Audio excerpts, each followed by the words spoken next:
Part 2 की शुरुआत में जिनगुक यूजिन एंड रॉन्ग की डेट फिक्स करता है। वो दोनों जिस रेस्टोरेंट में होते हैं वहाँ किम भी होता है और दूर से उन्हें देख रहा था। तभी गलती से उसके ऊपर बियर गिर जाता है। वो अपनी कोट हटाती है तो उसके हाथ का जला हुआ निशान दिखने लगता है, जिसे देखकर वो थोड़ा अनकंफर्टेबल हो जाती है। लेकिन तभी पीछे से किम उसकी हेल्प करते हुए अपनी हुडी देकर वहाँ से चला जाता है एंड देन जिनगुक को देखकर स्माइल करता है, क्योंकि वो भी वहीं था। नेक्स्ट सीन में स्योंग यूजिन को किम से इंट्रोड्यूस कराती है। वो कहती है ये है मेरा बॉयफ्रेंड, जिसे सुनकर यूजिन शॉक्ड हो जाती है। जिसके बाद स्योंग अपने बॉयफ्रेंड वूसंग के पास जाकर उसे बता देती है कि अब मैं किसी और से प्यार करती हूँ और वो मेरा फर्स्ट लव है। वो हंसते हुए कहता है कि तुम जिसे चाहो उसे डेट कर सकती हो, बट हाँ उसके साथ सोना नहीं। यहाँ वूसंग उसे ये बताना चाहता था कि तुम प्यार तो किसी से भी कर सकती हो, बट इन दी एंड तुम्हें शादी तो मुझसे ही करनी पड़ेगी। जिसे सुनकर सेयोंग गुस्सा होकर वहाँ से चली जाती है। दूसरी तरफ किम का फ्रेंड उसे पैसे दिखाते हुए कहता है कि तुमने सेयोंग से झूठ क्यों बोला कि मैं कॉलेज में पढ़ता हूँ, मैं तो कब का ग्रेजुएट हो चुका हूँ। वो कहता है क्योंकि मैं ये जानना चाहता था कि आखिर अमीर घर की लड़कियों को कैसे पटाना है। इसका मतलब ये कि किम सेयंग से कोई प्यार व्यार नहीं करता। नेक्स्ट सीन में वो संग आर्ट्स ब्रूअरी कंपनी को खरीद लेता है, जिसमें किम भी काम करता था। वो संग जब किम के पास सेयंग का बनाया हुआ प्लॉट देखता है तो वो समझ जाता है कि सेयंग किसी और को नहीं बल्कि किम को डेट कर रही है। वो कहता है ये प्लॉट तो बहुत सुंदर है बट तुम्हें सूट नहीं कर रहा। आफ्टर दैट वो संग सेयंग के पास जाकर कहता है कि मैं अपनी परमिशन वापस लेता हूँ, तुम अब किसी और को डेट नहीं कर सकती, क्योंकि मेरे डैड बहुत जल्द वापस आने वाले हैं। आफ्टर दैट हम दोनों शादी कर लेंगे। रात में यूजिन जब रॉन्ग के साथ मूवी देखकर वापस आ रही थी तो वो रास्ते में किम को एक दूसरी लड़की के साथ देखती है, जिसका नाम यूरी है। यूरी कहती है ये तो वही पुलिस ऑफिसर है जो मियोन के मरने के बाद मुझसे पूछताछ करने आया था। किम कहता है अच्छा वो तुम्हारी फ्रेंड। यूरी गुस्सा करते हुए कहती है कि वो मेरी फ्रेंड नहीं है। अगले दिन जिनको की कार से किम का एक्सीडेंट होने ही वाला था बट वो बच जाता है। जिनको किम को अपनी कार में लिफ्ट देता है क्योंकि उसने काफी सारा सामान लिया था। थोड़ी बहुत बातें करने के बाद किम जिनगुक से कहता है कि आप तो पुलिस ऑफिसर है ना, तो फिर क्या आपने कभी किसी को मारा है? और आपको तब कैसा फील हुआ होगा जब आपकी वजह से किसी की जान गई होगी? जिसे सुनकर जिनगुक बिल्कुल शांत हो जाते हैं एंड देन कहते हैं कि नहीं मैंने किसी को नहीं मारा। आगे यूजिन किम से मिलने जाती है और उससे पूछती है कि उस दिन वो लड़की कौन थी। किम कहता है अच्छा वो तो मेरी छोटी बहन थी। यूजिन पूछती है क्या तुम सेयोंग को लेकर सीरियस हो, क्योंकि वो तुमसे सच में प्यार करती है। जिस पर किम कहता है तुम्हारा क्या, व्हाट अबाउट यू, क्या तुम रॉन्ग को पसंद करती हो, क्योंकि वो भी सच में तुमसे प्यार करता है। जिसे सुनकर यूजिन कहती है इट्स नॉट योर बिजनेस, अपने काम से काम रखो। किम कहता है अगर तुम जानना ही चाहती हो तो चलो मैं तुम्हें बता देता हूँ, हाँ मैं सेयंग को लेकर सीरियस हूँ। यूजिन जब खाने के लिए अपने स्लीव्स को ऊपर करती है तो उसका निशान फिर से दिखने लगता है। किम कहता है जब तुम रॉन्ग के साथ थी तब तो इसे छिपा रही थी, तो मेरे सामने क्यों नहीं? वो कहती है क्योंकि मुझे तुम्हारे होने या ना होने से कोई फर्क नहीं पड़ता, तुम मेरे लिए होकर भी नहीं हो। दूसरी तरफ मियून जिस लड़की ने कूदकर आत्महत्या कर ली थी उसके बॉयफ्रेंड को पकड़ लिया जाता है, जिसका नाम संगहून है। बट अभी भी जिनगुक को ऐसा लग रहा था कि संगहून ने मियोन को नहीं मारा, इसका मतलब वो निर्दोष है। पुलिस जब संगहून को पकड़कर ला रही थी तो जिनगुक वहीं किम को भी देखता है। नेक्स्ट सीन में किम बातें करते हुए मियोन एंड उसके फ्रेंड की फोटोज को बहुत ध्यान से देख रहा था। जिनगुक पूछता है इतने ध्यान से तुम क्या देख रहे हो? वो कहता है मैं खूनी को देख रहा हूँ। जिस पर जिनगुक को लगता है कि शायद वो मियोन के बॉयफ्रेंड की फोटो देख रहा था, बट यहाँ वो उसे नहीं बल्कि यूरी की फोटो को देख रहा था, क्योंकि यूरी भी मियोन की बेस्ट फ्रेंड थी और उसे बिल्कुल भी पसंद नहीं करती थी। संगून ऑफिसर्स को बता रहा था कि उसने मियोन को नहीं मारा, बट कोई भी उसकी बात पर भरोसा नहीं करता। वो कहता है जिस दिन उसकी मौत हो गई थी उस दिन हमारी लड़ाई हो गई थी और मैं अकेला ही वहाँ से घूमने चला गया था और उसे मियोन के मौत के बारे में भी कुछ नहीं पता। जिसे सुनकर जिनको कंफर्म हो जाता है कि संगून ने अपनी गर्लफ्रेंड मियोन को नहीं मारा। अगले दिन रॉन्ग यूरी से मिलने जाता है एंड उसे ट्रॉफी की फोटो दिखाते हुए कहता है कि इसी ट्रॉफी से मियोन को मारा गया था, क्या तुम इसके बारे में कुछ जानती हो? वो कहती है मुझे इस ट्रॉफी के बारे में कुछ नहीं पता। फ्लैशबैक में हमें दिखाया जाता है कि यूरी अपने घर में उसी ट्रॉफी को देखती है एंड देन किम को कॉल करती है। प्रेजेंट में यूरी किम से मिलने जाता है जहां उसका फ्रेंड उसे बताता है कि अब तुम किम के बारे में भूल जाओ क्योंकि वो बहुत ही सुंदर लड़की जिसका नाम स्योंग है उससे डेट कर रहा है। जिस पर वो कहती है डोंट वरी, तुम मेरे लिए परेशान मत हो क्योंकि अब मैं किम को पसंद नहीं करती। दूसरी तरफ वो संग किम के बारे में पता लगवाता है जहां उसे पता चलता है कि 6 साल की उम्र से किम एक अनाथ आश्रम में बड़ा हुआ है। उसका फ्रेंड भी उसी अनाथ आश्रम में रहता था। किम एक प्लेबॉय टाइप का लड़का है जो कि हमेशा दूसरी लड़कियों को डेट करता रहता है। बट अनाथ आश्रम में आने से पहले वो कहाँ था और उसके मॉम एंड डैड कौन है इस बारे में किसी को भी नहीं पता, यहाँ तक कि उसे खुद भी नहीं। दूसरी तरफ सेओंग किम से उसके पेरेंट्स के बारे में पूछती है तो किम झूठ बोलते हुए कहता है कि मेरी मॉम बहुत ही ज्यादा स्ट्रिक्ट है और डैड एक बहुत बड़े डिटेक्टिव हैं। जिसे सुनकर हम व्यूअर्स वाज लाइक झूठ बोलो और झूठ बोलो, झूठ बोलो, बार बार झूठ बोलो।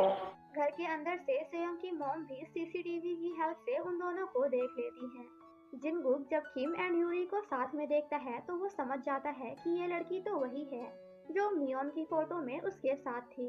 यूरी किम को बताती है कि जिस रात मियोन की डेथ हुई थी उसके अगले सुबह मैंने अपने घर में उसी ट्रॉफी का टुकड़ा देखा था। एंड देन कहती है कि शायद उसके बॉयफ्रेंड संगून ने उसे मारने के बाद उस ट्रॉफी को मेरे घर में फेंक दिया होगा। जिसे सुनकर किम बस इतना ही कहता है कि क्या तुम रात में दवाई ना खाकर ठीक से सो पाती हो।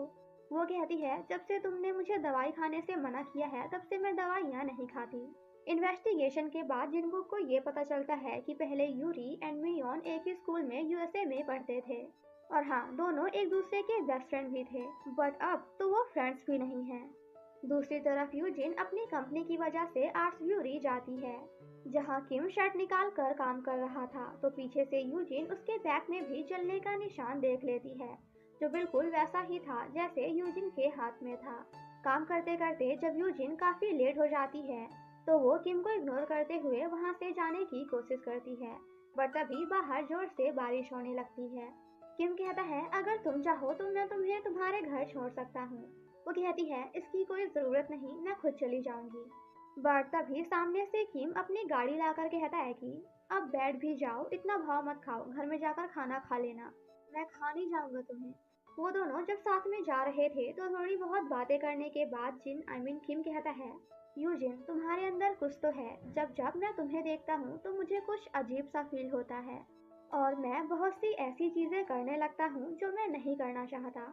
जिसे सुनकर यूजिन भी थोड़ा सोच में पड़ जाती है। वो दोनों जब घर पहुंचते हैं तो जिनगुक भी उन्हें साथ में देख लेता है। दूसरी तरफ से यंग अपनी मॉम से कहती है कि अब मैं किम से प्यार करती हूँ, दैट्स वाई मैं वूसंग से शादी नहीं कर सकती।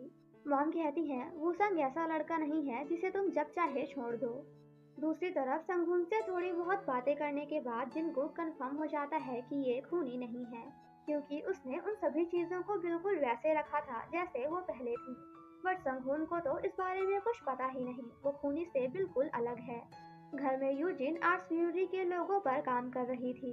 जिनगुक जब उस लोगो को देखता है तो उसे लगता है कि शायद उसने ये लोगो पहले कहीं और भी देखा है। वो इस बारे में यूजिन से पूछता है। यूजिन उसे बताती है कि समर वियर फेस्टिवल के टाइम पे आर्ट्स ब्यूरी कंपनी ने अपने लोगों को ग्लासेस, अम्ब्रेला, टी शर्ट और बाकी सभी चीजों में यूज किया था। जिनगुक पूछता है क्या किम भी इसी कंपनी में काम करता है। वो कहती है हाँ बिल्कुल, किम भी वही काम करता है। और आपको पता है क्या, सेयोंग को ऐसा लगता है कि उसका बॉयफ्रेंड किम एक जीनियस है क्योंकि उसने एक ब्रेसलेट को टूटने के बाद उसकी सभी मोतियों को बिल्कुल वैसा ही जोड़ा था जैसे वो पहले थी। जिसे सुनकर यूजिन भागते हुए वापस पुलिस स्टेशन जाता है एंड उन्हीं फोटोज को देखने लगता है जहां वो नोटिस करता है कि यूरी के पास जो ग्लास है उसमें भी आर्ट्स ब्यूरी का लोगो लगा हुआ है।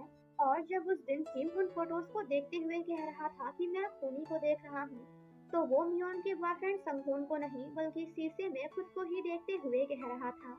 नेक्स्ट सीन में सेयोंग की मॉम उसे जबरदस्ती वूसंग के पेरेंट्स से मिलने के लिए भेजती हैं।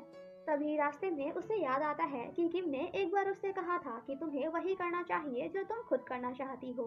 ये सब याद करने के बाद वो भागते हुए किम से मिलने जाती है जहां वो दोनों कुछ ऐसा करते हुए पूरी रात साथ में स्पेंड करते हैं। मॉर्निंग में जिनगू किम के घर के बाहर उसके आने का वेट कर रहा था एंड उसके आने के बाद कहता है कि मुझे यूजिन से पता चला कि सेयोंगा को लगता है कि तुम एक जीनियस हो, क्योंकि तुमने उन मोतियों को उस ब्रेसलेट को बिल्कुल वैसा ही बनाया था जैसा वो पहले था। और दूसरी तरफ म्यूआन का खूनी भी बिल्कुल तुम्हारी तरह एक मर्डरर है, क्योंकि उसने भी घर की सभी चीजों को बिल्कुल वैसे ही रखा था जैसे वो पहले थी। तो आज से तुम भी म्यूआन मर्डर केस में एक इम्पोर्टेंट सस्पेक्ट हो।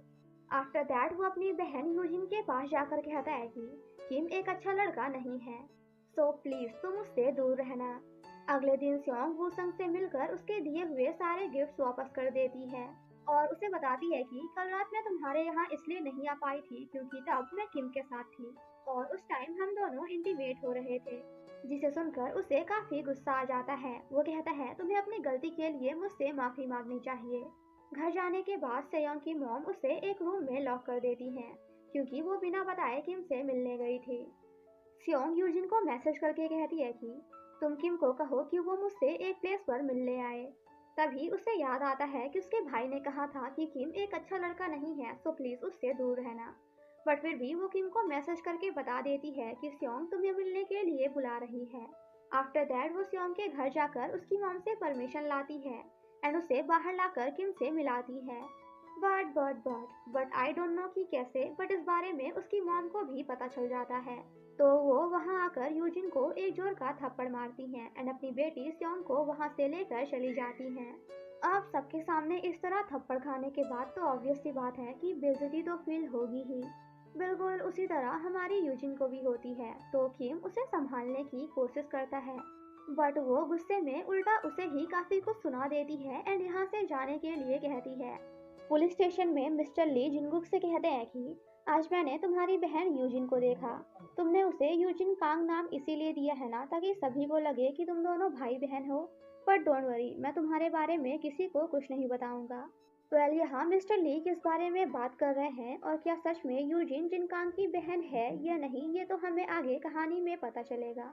दूसरी तरफ वूसंग को कोई सेयंग एंड किम की फोटो सेंड करता है जिसे देखकर उसे काफी गुस्सा आता है और वो सेयंग की मॉम से मिलने जाता है, जहां मॉम उसका पैर पकड़कर उससे माफी मांगती हैं और कहती है कि आज के बाद सेयंग उस लड़के किम से कभी नहीं मिलेगी।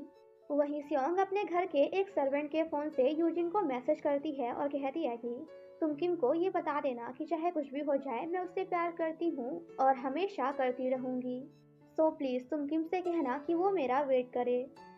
इस मैसेज को देखकर यूजिन किम के पास जाती है एंड कल के लिए उससे माफी मांगती है।